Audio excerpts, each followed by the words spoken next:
Hi friends, this is Mahesh again from Selective Trades. Now as promised, एक नया session इसमें इस series में ऐड कर रहा हूँ जिसमें हम will be talking about the indicators will be talking about the charts will also be talking about specifically moving average indicator. So before we jump on to the actual presentation, general disclosure, I'm not a SEBI registered analyst or advisor. जो भी examples इस presentation में आते हैं this are just for the example, just for educational purpose. I want you to understand the logic of every trade that you do. Of course any trade लेने से पहले आप अपने एडवाइज़र से कंसल्ट करिए. ओवरऑल प्रेजेंटेशन में कोई भी टिप्स, कोई भी रिकमेंडेशन नहीं होगा, ना I am not authorise to do that. So let's jump on to the actual presentation, and we'll be dealing with some charts and indicators and how these charts are prepared, how these indicators are used, and what are different indicators that we can use to get a better result. Charts is nothing but आपके share के price का movement is plotted against the time. Now time can be different, and this is called as time frame as far as these charts in trading is concerned. So time frame may be 1 minute, 2 minute, 3 minute, 5 minutes, 10, 15, 1 hour, 1 day, 1 week, 1 month as well. So ये time frame में how is the movement of the stock price, if that's plotted on the graph, that will B chart. Simple language में price की जैसे movement हो रही है वो movement अगर टाइम के अगेंस्ट आपने ग्राफ पेपर पे डाली तो जो भी वो डायग्राम तैयार होगा, that's chart. That's a layman's definition of the chart. Now before giving you what is candle, what is indicator, let me show you the actual charts here.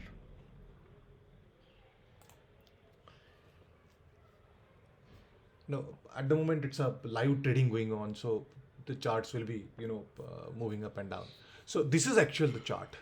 So here, say this is the MCX chart that's opened. By the way this is trading view का website है. Trading view का ये paid website है, इसका free website भी मिलता है.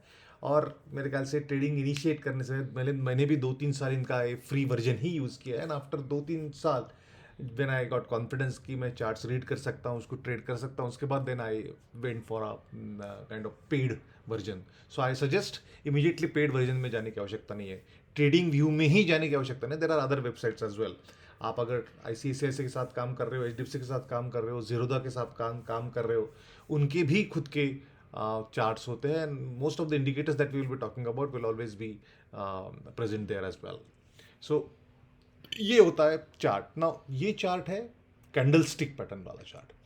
यहाँ पे हमको दिख जाता है कि चार्ट का कौन सा कैंडल स्टिक पैटर्न है. ये जनरली बार पैटर्न होता है. Then there is a line pattern as well, जिसमें लाइन दिखती है एक्चुअल मूवमेंट. और इस लाइन पैटर्न में एक्चुअल रेजिस्टेंस और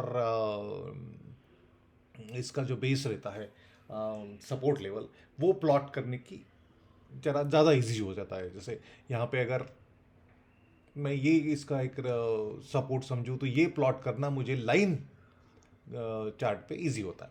बट जनरली मैं I use this candle and most of the people use this. Since I am accustomed with this, मुझे देखते ही चार्ट्स का ट्रेंड समझ में आता है. आई सजेस्ट आप भी ये यूज़ करिए. Once you accustom with this, आपको भी समझ में आ जाएगा कैसे होता है. बट आप किसी दूसरे टाइप का चार्ट यूज़ कर रहे हो, उसका आपका स्टडी है, continue with that. There is no insistence कि आप कैंडल स्टिक्स पे ही जाएंगे.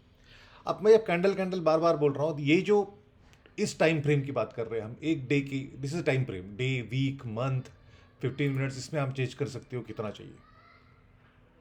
ठीक है. So this is one candle. अब कल की बात करें तो this is one candle. This is daily candle because we are into daily time frame, इसलिए ये जो कैंडल बन रही है ये डेली टाइम फ्रेम की बन रही है. सो कल शुरुआत में यहाँ से शायद शुरुआत हुई थी स्टॉक की, MCX की, जो आगे गया, फिर नीचे आया और फिर क्लोज होते हुए यहाँ गया. सो उसका ओपनिंग प्राइस क्लोजिंग प्राइस से नीचे है, इसलिए कैंडल ग्रीन है. अगर ओपनिंग प्राइस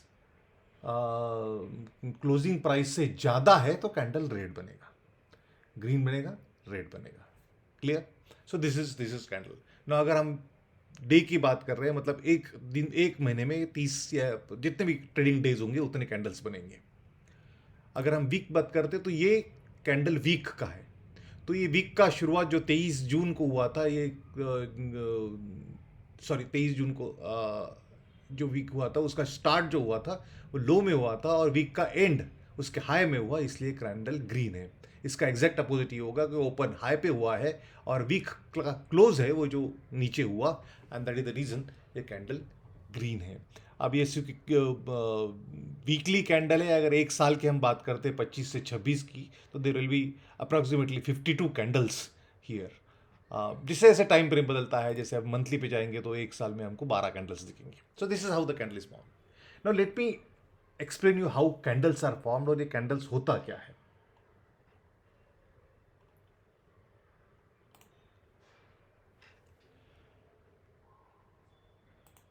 अपने क्या होगा, कैंडल इस तरह से जरा काम करता है। इस तरह से आपको कैंडल दिखेगा। नाउ ये जो पार्ट है, ये part this is called as body of the candle, और ये जो दो दिख रहे हैं इसको called, these are called as wicks, WICKS, wicks of the candle. Explain करता हूं। जैसे ये कोई स्टॉक है ABC कंपनी का, स्टॉक का प्राइस डेली कैंडल समझ के चलते हैं। स्टॉक का प्राइस जब मार्केट शुरू हुआ तब यहां पे था।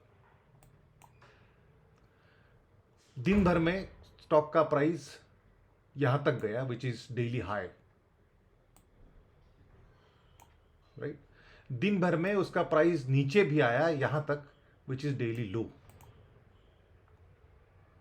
और बंद होते होते प्राइस रहा यहां तक which is close. So this is open and this is close of the day. Fair enough. तो ओपन और क्लोज के बीच में का जो पोर्शन है that is called as body of the candle, और ये नीचे जो उसके चीजें बन रही है these are called as wicks. तो प्राइस यहां से चालू हुआ, दिन भर में कहीं भी यहां पे खाया गया, this is called as daily high, and this will be daily low. This is daily high, this is daily low. तो प्राइस ऊपर हाई तक गया, फिर नीचे आया, प्राइस लो तक, डेली लो तक गया और फिर से ऊपर हुआ, and then it's close at this point which is called as daily close. अब जैसे प्राइस डिमांड अगर अच्छा है, प्राइस बढ़ते रहेगा, प्राइस बढ़ते रहेगा, डेली हाई तक गया, पर वहां पे शायद लोगों को ऐसा लग रहा है कि अभी इसका प्राइस खूब ज्यादा है, तो सप्लाई ज्यादा हो जाता है, and people start selling the stocks, और वो उसके प्राइस को नीचे पुश करता है। They put pressure on the price to go down, नीचे नीचे जाएगा, नीचे जाएगा, एक लेवल पे जाएगा कि again then people will start thinking now this is a reasonable price, we should buy. उस वक्त वहां डिमांड ज्यादा हो जाता है, सप्लाई कम हो जाएगा, naturally the demand will push the price upwards और आगे जाएगा। और ऐसे ही पूरे दिन भर के ट्रांजैक्शन में जब डे एंड होगा तो ये यहां पे होगा।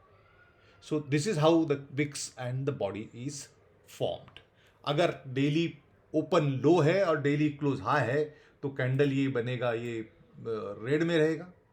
अगर उल्टा है तो ये सॉरी, अगर डेली ओपन लो है और क्लोज अगर हाई हुआ है तो ये कैंडल ग्रीन में बनेगा, और इसका अगर उल्टा है तो कैंडल रेड में बनेगा। रेड या ग्रीन ये कलर आप डिसाइड कर सकते हो चार्ट्स में, बट जनरली वही कलर रहते हैं बिकॉज वो इजीली दिख जाते हैं, and that's generally accepted stuff. So this is how the candles are formed. Time frame हमने डिस्कस कर लिया, कैंडल देख लिया, चार्ट टाइप्स भी हमने देख लिए।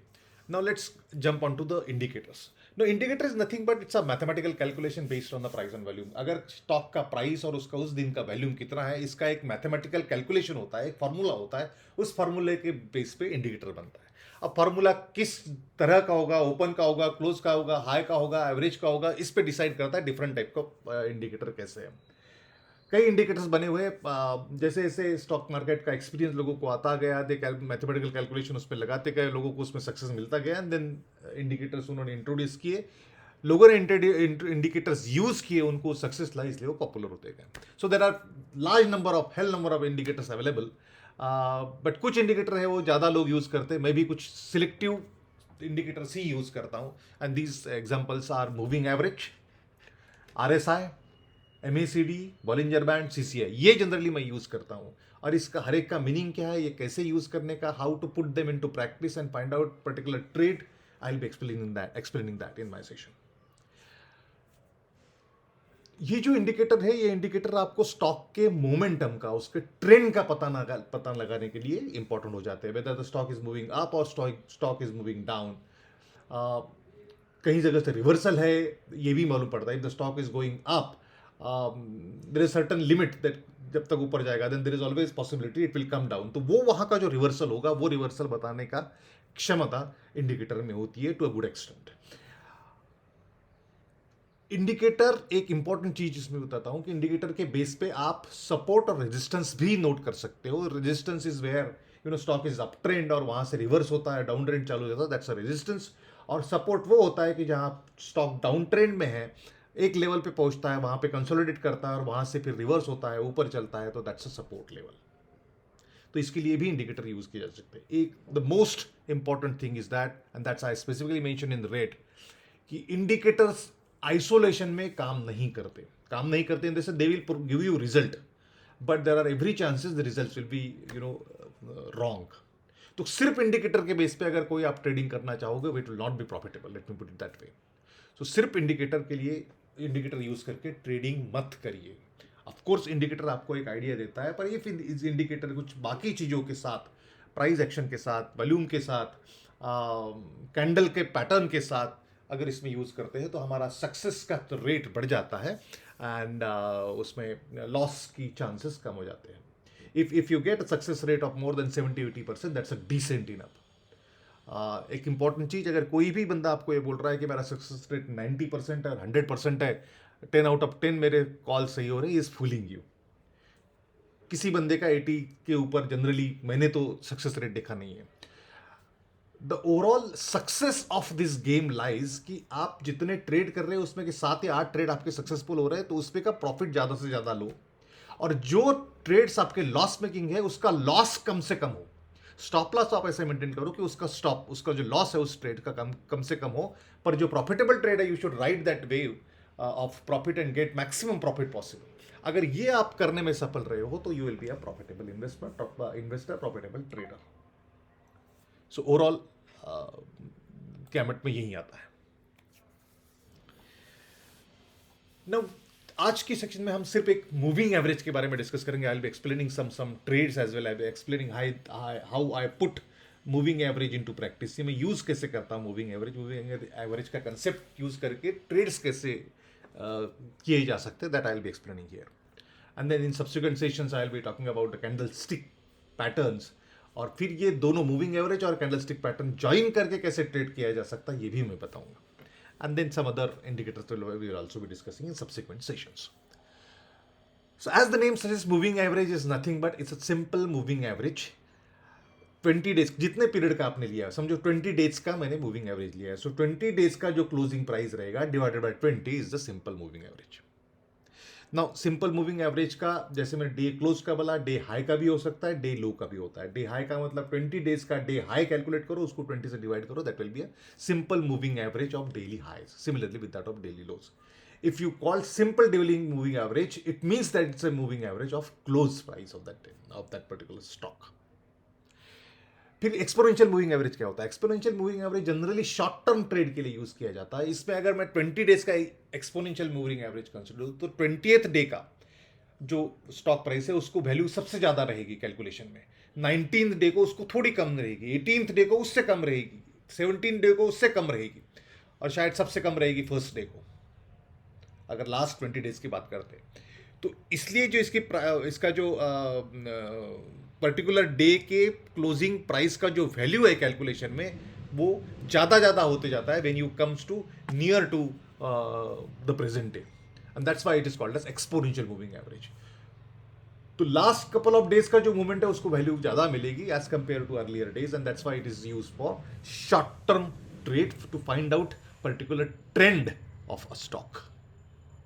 अब ट्रेंड है, लो ट्रेंड है, एक्सप्लेन करूंगा, डोंट वरी अबाउट दिस. ना एक जनरल मूविंग एवरेज यूज कैसे होता है, एक एक थम्स रूल मैं आपको बता देता हूँ कि अगर आपका स्टॉक का प्राइस मूविंग एवरेज के ऊपर चल रहा है तो स्टॉक अप ट्रेंड में है, स्टॉक का प्राइस मूविंग एवरेज के नीचे जा रहा है तो स्टॉक डाउन ट्रेंड में है।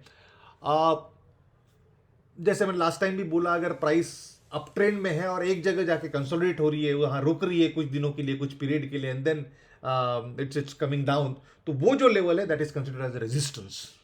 और एग्जैक्टली अपोजिट, अगर स्टॉक डाउन ट्रेंड में है, एक जगह जाके रुक रहा है, वहां पे कुछ टाइम्स बिता रहा है, समय बिता रहा है, उसके बाद इट्स मूविंग अप ट्रेंड में जा रहा है, then that level, particular level is nothing but a support price of that particular stock. अब जैसे आई ऑलरेडी टोल्ड यू कि एक्सपोनेंशियल मूविंग एवरेज जनरली मैं यूज करता हूँ शॉर्ट टर्म ट्रेंड के लिए, बिकॉज शॉर्ट उसमें मुझे ट्रेंड मालूम पड़ता है स्टॉक का कैसे है, उसके बेसिस पे मैं कॉल ले सकता हूँ।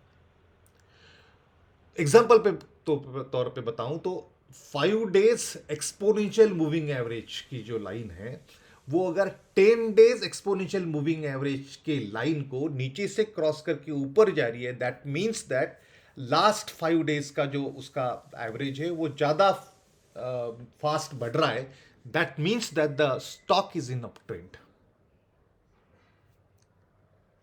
5 डेज का ईएमए 10 डेज के ईएमए लाइन को नीचे से क्रॉस करके ऊपर जा रहा है, it means that stock is in up trend. अब सिर्फ इसके बेस पे आप कॉल मत लीजिए, बिकॉज ये I already told you, just basis of moving average will give you the direction, moving average will give you some pointers, but taking a call on moving average is not advisable at all. There are other features which needs to be attached to the stock price and charts, and then basis that you can take a call. इसके exact opposite होगा, अगर 5 days का 10 EMA को cross कर रहा है नीचे, ऊपर से नीचे, तो स्टॉक डाउन ट्रेंड में होगा। लॉन्ग टर्म का ट्रेंड मैं सिंपल मूविंग एवरेज पे लेता हूं, बिकॉज जैसे जैसे टाइम पीरियड बढ़ते रहेगा उस पीरियड में फिर ईएमए और एसएमए का डिफरेंस फेड होते रहेगा, कम होते रहेगा। तो इसलिए एसएमए मेरे लिए ज़्यादा अच्छा काम करता है और काफ़ी लोग यही यूज़ करते हैं। तो अगर लॉन्ग टर्म ट्रेंड की बात करता हूं, अगर 50 डे का सिंपल मूविंग एवरेज का लाइन अगर 200 डे के मूविंग सिंपल मूविंग एवरेज के लाइन को नीचे से क्रॉस करके ऊपर जा रहा है, it means that the trend of the stock is turning into a positive long term up trend. 50 day का नीचे से क्रॉस करके 200 डे को क्रॉस कर रहा है, मतलब लॉन्ग ट्रेंड स्टॉक का पॉजिटिव लग रहा है। एंड इसके एग्जैक्ट अपोजिट, अगर 50 डे का ऊपर से 200 डे सिंपल मूविंग एवरेज के लाइन को क्रॉस करके नीचे जा रहा है, it means that stock is going into a down trend. Incidentally 50 days अगर 200 डेज को नीचे से क्रॉस करके ऊपर जा रहा है, that is called as golden cross over. और 50 डेज का ऊपर से क्रॉस करके 200 डे के एवरेज को नीचे जा रहा है, that is called as death cross over. Nomenclature है, इसका एक्चुअल यूज कैसे करना, that's more important. How put all this gyan into actual use and get good results and good success in that, that's more important. So now I'll explain you one particular trend here by actually showing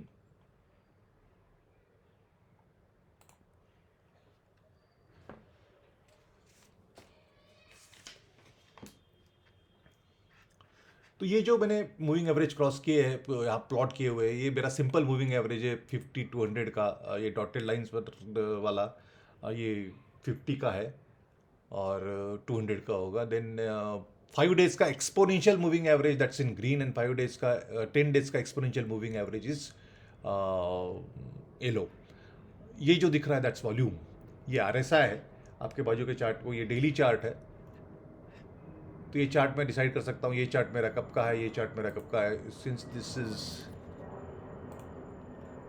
is now daily chart. Now ये जो dotted line blue दिख रहा है that's 50 day simple moving average, और dotted line जो red दिख रहा है that's 200 day simple moving average. मेरा जनरली इधर मैं शॉर्ट टर्म ट्रेड करता हूँ और इधर मैं डेली इसमें लॉन्ग टर्म ट्रेड करता हूँ। इसमें बॉलिंजर ब्रांड दिख रहा होगा, MACD दिख रहा होगा, CCI दिख रहा होगा।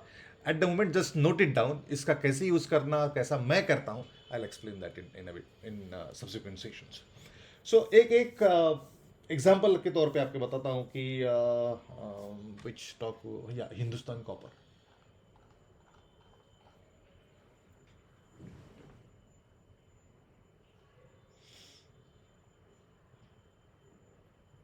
या तो हिंदुस्तान कॉपर की देखिए बात करें कि शॉर्ट टर्म की बात करें तो यहाँ पे उसका 5 डेज का moving average, green line is 5 days moving average, yellow line को नीचे से क्रॉस करके ऊपर जा रही है। सो दैट इंडिकेट्स दैट इसका कुछ पॉजिटिव अप ट्रेंड है। पर यहां मैं इमीडिएटली कॉल लूंगा तो नहीं, बिकॉज यहां मुझे वैल्यूम है, दो एवरेज वॉल्यूम से थोड़ा ज़्यादा दिख रहा है, बट स्टिल वॉल्यूम जो बाकी दिख रहे थे बड़े बड़े पिलर्स, उसके हिसाब से this is not that great. So I will wait till I find a good volume जो इस तारीख को मुझे 4 दिसंबर को मुझे क्रॉस हुआ भी दिखा हुआ है और वॉल्यूम भी अच्छा है। तो मैं यहाँ से लास्ट डे का हाई अगर जब भी क्रॉस करता है तो लास्ट डे के हाई क्रॉस करने के बाद I may enter into a stock here. यहाँ पे मैं स्टॉक पे कॉल लूंगा 346 पे, और डे लास्ट डे का जो क्लोज है, लास्ट डे का जो लो है सॉरी, वहाँ पे मेरा स्टॉप लॉस रहेगा यहाँ तक 336 पे। देखिए यहाँ पे मैंने कॉल लिया, कॉल आगे चल रहा है, थोड़ा डाउन ट्रेंड भी आया, फिर भी मेरा स्टॉप लॉस नहीं हुआ, अभी भी call is in up trend. Stock का टिपिकल पैटर्न देखिए, ये मैं जब कैंडल का पैटर्न बताऊंगा उसमें दिखेगा, but since this is specifically showing this, एक बड़ी ग्रीन कैंडल बनती है, फिर थोड़ा नीचे आ रहा है, कंसोलिडेट हो रहा है, फिर बड़ी ग्रीन कैंडल बनती है, फिर थोड़ा नीचे आके कंसोलिडेट हो रहा है, इसको हायर आए हायर लोज बोलते हैं, ये भी मैं एक्सप्लेन करूंगा सब्सिक्वेंटली। तो स्टॉक अप ट्रेंड कन्फर्म हो रहा है, और जैसे जैसे स्टॉक ऊपर जा रहा है मेरा स्टॉप लॉस उस हिसाब से मैं चेंज करते रहूंगा। Now my stop loss eight the moment is this 364 पे है। वो कैसे रिवाइज करने का वो आपको जब कैंडल स्टिक पैटर्न बताऊंगा उसमें दिखाऊंगा। सो this is how I have taken a trade की इसमें मैं अभी 345 के आसपास अगर मैंने लिया हुआ है, I am eight the moment is 382 383 पे स्टॉक ऑलरेडी है। This is purely short term positive trend जो हम ईएमए के बेस पे लेते हैं। एक निगेटिव का भी एग्जांपल बताऊंगा, निगेटिव के लिए हाँ डिक्सन।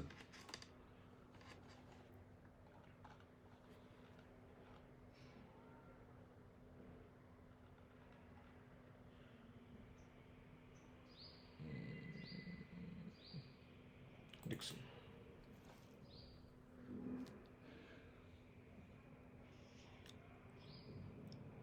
वाह, नो डिक्सन पे देखिए निगेटिव ट्रेंड पे जैसे ही मेरा 5 डेज का ईएमए 10 डेज के ईएमए को ऊपर से क्रॉस करके नीचे जा रहा है, इट मीन्स दैट स्टॉक का कुछ शॉर्ट टर्म के लिए एटलीस्ट डाउन ट्रेंड है। और since the stock is in FNO, यहाँ पे मैं पीई लेके बैठ सकता हूँ। साइमल्टेनियस के साथ मैं पीई का भी चार्ट देखूंगा, बट सिर्फ स्टॉक के प्राइस पे भी मैं पीई लेके इसमें बैठ जाऊंगा। अभी भी डाउन ट्रेंड चालू था और शायद यहाँ पे इस दिन मेरा स्टॉप लॉस हिट हो जाएगा, but still I would have gain good amount.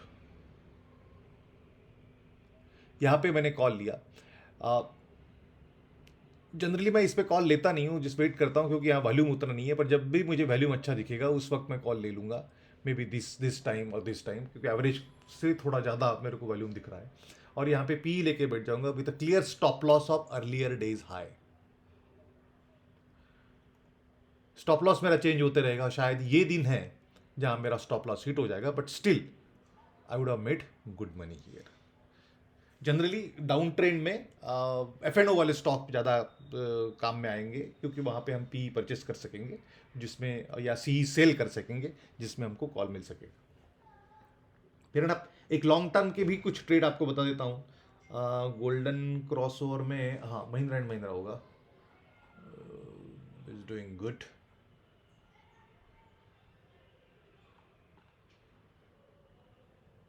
Mahindra and Mahindra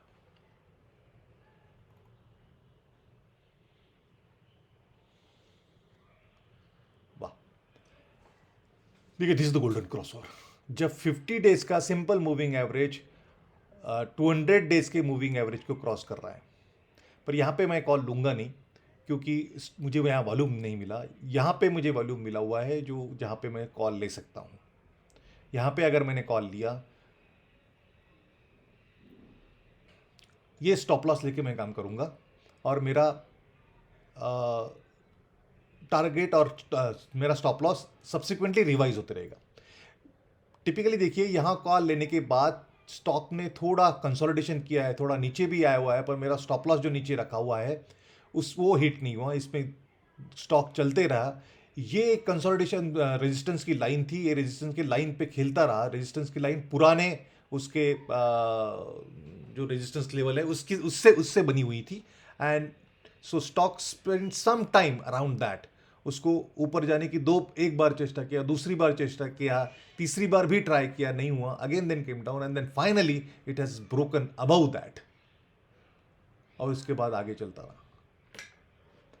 अब जैसे जैसे स्टॉक की प्राइस आगे बढ़ती रहेगी, मेरा स्टॉप लॉस रिवाइज होते रहेगा। Eight the moment may be my stop loss will be around here 3400 के आसपास। Since this is a long term trend, stop loss भी थोड़ा लंबा होगा, बट इसमें रिजल्ट्स भी काफी अच्छे मिलेंगे और टेंशन नहीं रहेगा दिन भर स्क्रीन में रहने का। ना इसका एक और मूविंग एवरेज के हिसाब से लॉन्ग टर्म के ट्रेड कैसे ढूंढने के और आप उसमें ट्रेड लेके स्टॉप लॉस लेके बैठ कैसे जाने का फॉर अ लॉन्ग टर्म, वो एक स्ट्रैटेजी भी मेरे पास है। आई will be explaining that strategy with you also in subsequent sessions. एक डेथ क्रॉस को अभी पॉलीकैप से पॉलीप्लेक्स शायद ज़्यादा अच्छा होगा, या oh wow, look how beautifully this is following the pattern. यहां पे डेथ क्रॉस ओवर हुआ है। 50 डे का सिंपल मूविंग एवरेज 200 डे के मूविंग एवरेज को ऊपर से नीचे क्रॉस किया है। शायद यहां पे उतना वॉल्यूम नहीं था, तो maybe I will be taking call here, और यहां पे स्टॉक का कॉल लूंगा सेल करने का या पी बाय करने का। और look at the way continuously जा रहा है। मेरा स्टॉप लॉस रिवाइज होते रहेगा। या तो आप स्टॉप लॉस चार्ट डे के रिवाइज करिए, या आप डिसाइड कर दीजिए भैया मेरे को 5%, 7%, 10% जितना भी मुझे गेन है उतना प्रॉफिट रखने का, और may be risk reward ratio कितना चाहिए। अगर 1% का मेरा लॉस का कैपेसिटी है तो मे बी 2% मेरा प्रॉफिट होना चाहिए। 3% का मेरा लॉस का चांस है, रिस्क में ले सकता हूँ, तो मे बी 6%, 7%, 8% मुझे प्रॉफिट चाहिए। रिस्क रिवार्ड आप डिसाइड करो। इतना अमाउंट का मेरा 5% का 10% का प्रॉफिट हो गया, आई एग्जिट स्टॉक। उसके ऊपर कितना भी आगे जाए, कितना भी मेरा प्रॉफिट बढ़े, पर ये कैसे दिखता है कि अगर मैंने 10% का समझो प्रॉफिट का टारगेट रखा, मेरा टारगेट हिट हो गया, मिल गया मुझे, और उसके बाद कई दिनों तक वो 10% का शायद 20% होता था, तो हम जो 10% गमा रहे हैं उसके बारे में ज़्यादा सोचते, इसके बारे में सोचना बंद करिए। 10% मेरा मिला हुआ है, that's okay. We think just because it has work in our fair, उसके अगेंस्ट भी जा सकता था, और हमारे एग्जाम्पल हमारे दिमाग में जो आते हैं वो जो हमारे फेवर में गए हैं वही आते हैं। क्रिकेट खेलते समय हम सब तेंदुलकर को ही देखते हैं, बाकी बचे हुए जो लोग तेंदुलकर नहीं बन पाते उसके बारे में हम नहीं सोचते। That's human tendency. सो इसलिए हम डिसाइड कर लीजिए कि मुझे 10% मिला है, I will exit the stock. This is all about today's presentation. ये मूविंग एवरेज कैंडल्स में और एक बार बताऊंगा, ये मूविंग एवरेज हर कंपनी का अपना एक मूविंग एवरेज फॉलो करने का तरीका होता है। जैसे यहाँ पे दिख रहा है आपको कि ये मे बी 20 EMA को क्रॉस नहीं कर पा रहा है। देखिए यहाँ से एटलीस्ट यहाँ एक ट्राई किया, नीचे आया, यहाँ फिर से ट्राई किया पर नहीं क्रॉस हुआ, यहाँ भी ट्राई किया नहीं हुआ, यहाँ पे भी ट्राई किया मार्जिनली हुआ, पर फिर से अगर बाउंस डाउन हो गया। तो ये मूविंग एवरेज है जिसको ये कंटिन्यूसली फॉलो कर रहा है। तो इसके बेस पे हम कॉल ले सकते हैं कि जब भी ये मूविंग एवरेज के पास आएगा, there is every possibility it will go down. Immediately call नहीं लेने का, let's see the transaction whether ये सेम पैटर्न कंटिन्यू करता है नहीं करता है, उस पर हम कॉल ले सकते हैं।